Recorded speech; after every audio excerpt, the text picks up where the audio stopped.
Good morning, students. Today I am going to discuss the chapter 2, Migration Types, Causes and Consequences from book 2, India, People and Economy of class 12th Geography. First, we should know what is migration. Migration is basically when the people move from one place to another place. So the first part of this topic, that is regarding Indian diaspora. There were the three waves of Indian diaspora when the people they migrated from India to other countries. The first wave, that was during colonial periods when millions of endangered laborers were sent to Mauritius, Fiji, South Africa to work as plantation workers, because the Britishers they had introduced plantation agriculture in the different parts of the world. So for that they needed labor. So from India and the other parts of the country they sent laborers to these country to work as a plantation laborers. Endangered laborers are basically those laborers, their conditions was like the slaves, but they were not for lifelong period. They were for some specific time bond period, and they were sent to different countries under Gimmick Act. Gimmick Act was basically the Indian Immigration Act. So the difference between endangered laborers and slaves is basically that endangered laborers were sent for specific time period and the slaves are for lifelong period. The second wave of migrants that was sent to the neighboring countries, and these mostly comprises the professionals, artisans, traders, factory workers, and they were sent to the different neighboring countries like Malaysia, Singapore, Indonesia, and the African countries.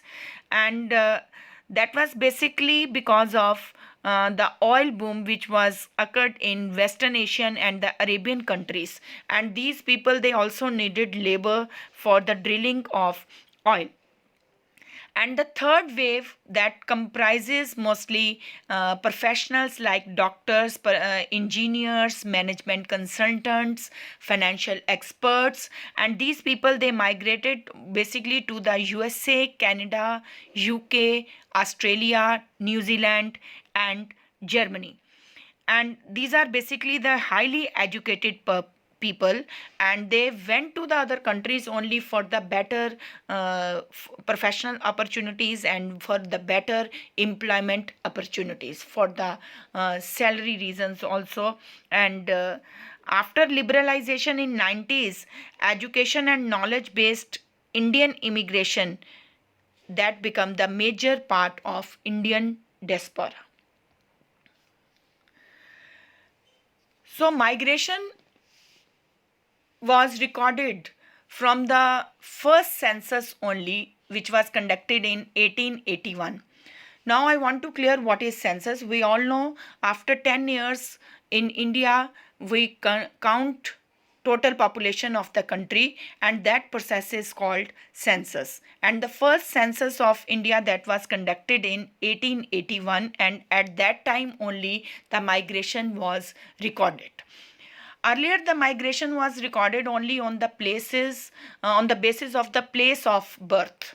Means if you shifted from your place of birth to another place, it means you are migrated person. But there were the certain modifications were occurred in 1961 census. Two additional components that were also included in this process.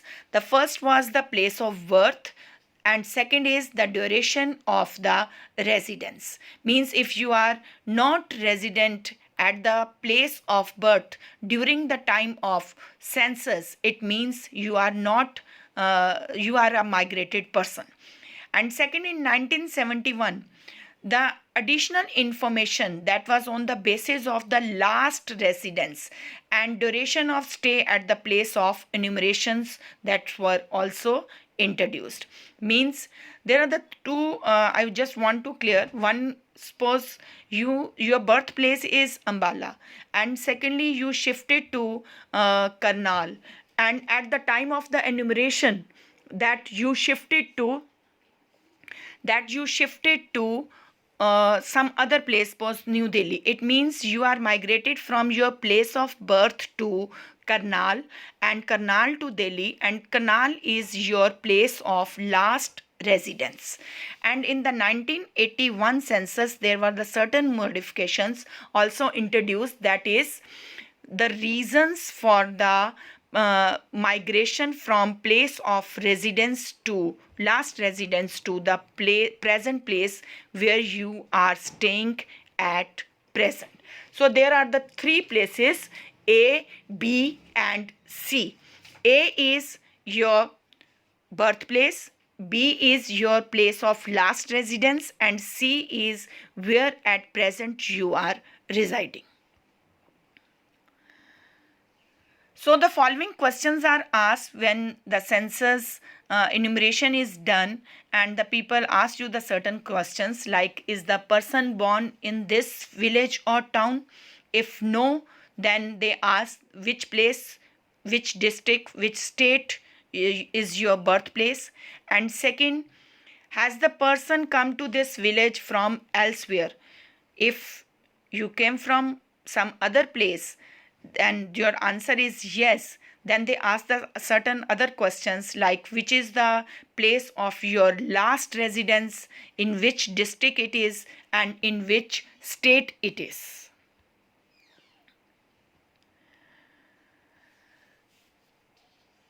In Census of India, migration is enumerated only on two bases. First is on the place of birth. If the place of birth is different from the place of enumeration means your place or the process in which the counting of population is done. Second is on the basis of the place of residence. If the place of last residence is different from the place of enumeration, that person is known as migrate by the place of last residence. Means, if again I am telling you, if your birthplace is A and your last residence is B, and at the time of enumeration you are at the place C. So if you shifted from A to B, it is your lifetime migrant. And if you shifted from A to B and then C, then your migration is the place of last residence. There are four streams of migration. First is rural to rural, second is rural to urban, third is urban to urban, and fourth is urban to rural. Mostly in India, the migration occur from rural to urban. But among females, the migration is mostly from rural to rural. Means after marriage, the females, they shifted from one village to another village. 81 millions were interstate and intrastate migration. Here I want to explain you what is interstate and intrastate. Interstate means if you migrate from one state to another state, means from Punjab to Haryana. And intrastate means when you migrate within Haryana only, within one state only. So mostly the people, they migrate within their own state, especially the females. And the main reason for the female migration is marriage, and among males the main reason is employment opportunities. These are the interstate migration. The table has been given to you. You can see the table. Among males and females, the differentiate is also given. Like you can see, the females number is more in the intrastate migration, and in interstate migration you can see the males are more. In rural to rural streams, females, they are outnumber males, but in other streams you can see they are at par, or at some places like rural to urban, the males number is higher than the females. This is regarding the variations in the migration, means in the some states the migration is more, in some states the migration is rate of migration is less, like Maharashtra, Delhi, Gujarat, Haryana, Punjab. They have more migrant people from Uttar Pradesh, Bihar. They have given the data, like they have given the example of Mumbai also, Delhi. Basically the urban agglomerations and the mega cities, they have more people from the other states and the districts. It is the biodata, it is the data which is given. Now basically what are the causes of the migration? There are the two factors, push factors and pull factors. Push factors which are forcing us to move to another place. For example, unemployment or lack of facilities. That is the main reason the people, they move from one place to another place. And pull factor means the factors which are attracting us, like in the urban areas the people, they have more facilities, more sources for the employment, so the people from the other places, they move to urban areas. Like most of the people, they are moving towards Delhi, towards Mumbai. The reason is that they have more facilities, they have more opportunities for their personal growth, so that's why they are moving towards those places. So push factors are basically those factors which are forcing us to move their place of birth to another place, and pull factors are the attracting factors. Because of those reasons we are moving towards those places. These are the causes of the migrations. You can see the pull factors as well as the push factors.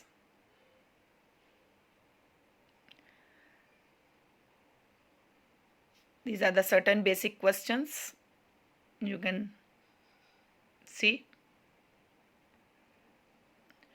Now the main part of this chapter, that is regarding the consequences of migration. This is the important part of this chapter, and mostly the in board exams also the students, they get the questions from this topic. Now they have given the 4 consequences: economic, demographic, social and environmental. So firstly we will discuss about the economic consequences. We migrate from one place to another place just for the basically for the economic reasons. So for example, if we are migrating to other countries, like people, they are moving towards Canada, towards Australia, for what reason? For money. So that money which they send from those country to their parents or towards their families, that is called remittance.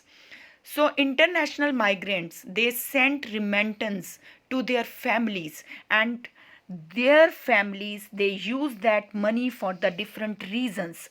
For example, they use that money for the repayment of their debts, for the treatment, for the marriage, for the child's education, for the agriculture purpose, or for the construction of their houses.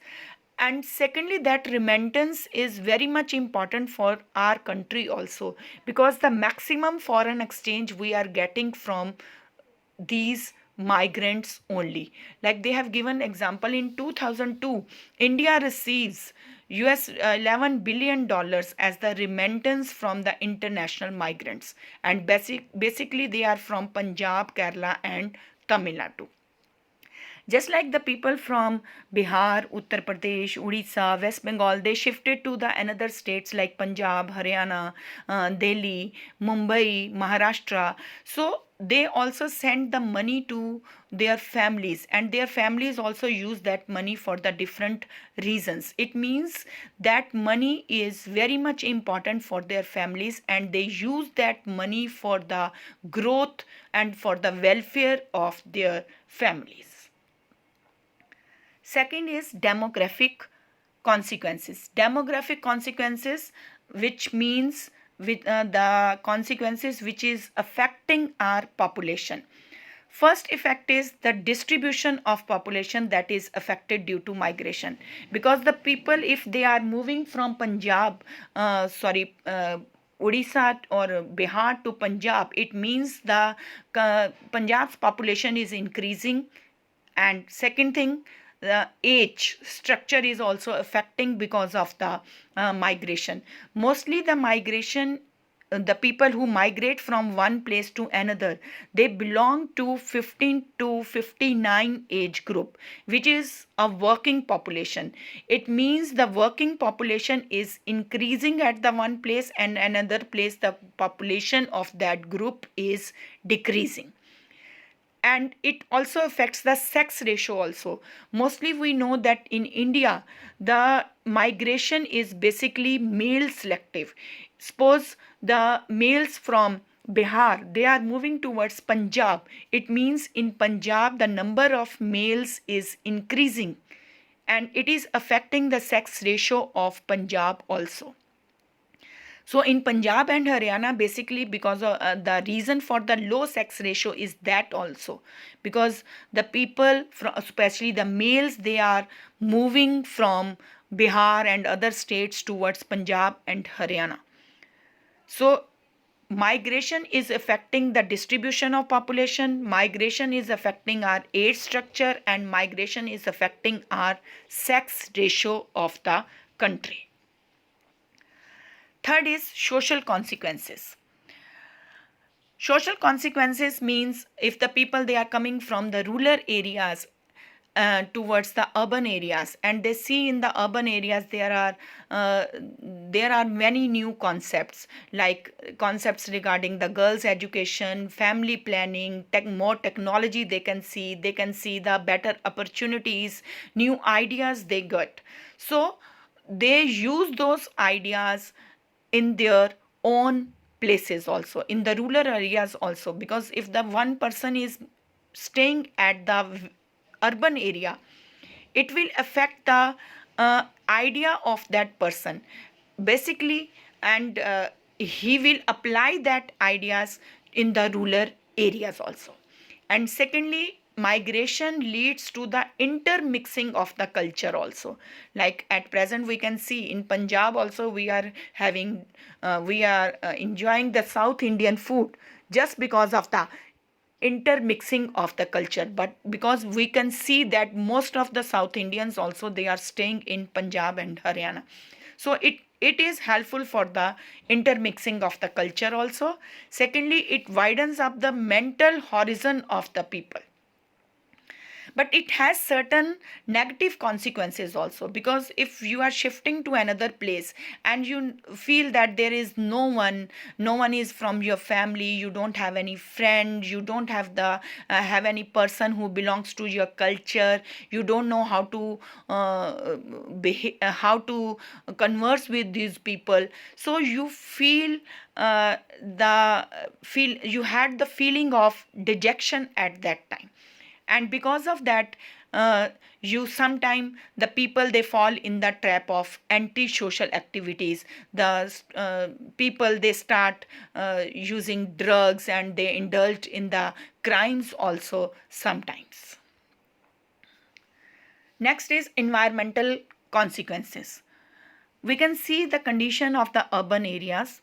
There is lot of pollution, air pollution also. We can see the slums in the urban areas also. We can see the problems like the depletion of groundwater, disposal of sewage, management of solid waste. That is just because of the overcrowding, because many people, they are shifting from rural areas to urban areas, and sometimes the cities are not able to accommodate such large size of the population, and that's why the cities and the urban areas, they are facing such problems.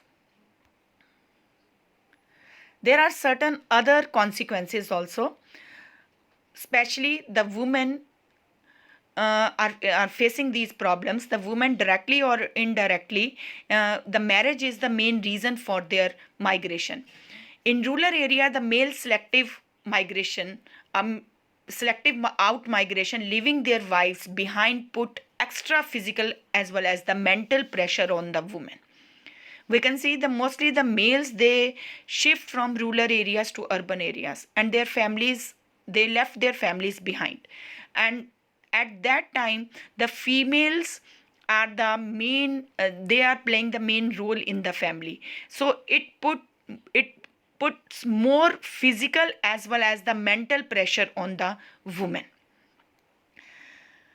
Migration of women, like now at we can see most of the females, they are becoming educated and they are doing the jobs also. Sometimes they are shifting to the urban areas and they are staying all alone in the big cities. Sometimes it increases the rate of vulnerability of the females also, means they are facing certain problems in the urban areas. They are they sometimes they don't feel secure in the urban areas. One point more is there, if the remittance are the major benefit of the migration, but there is the loss of the human resources also, there is brain drain also. So are people who are educated, the country spend lot of money on their education, and now those people, they are doing work for the other country. It means we are facing that problem of the human resources also. These are the reasons which are given for the migrations of female and male. These are the effects of the migration, good as well as bad impacts of the migration. Student, this is the assignment and some important questions from this chapter. And in the last, I have given some one link also. You can see the extra questions related to this chapter. So this is your assignment. Thank you so much.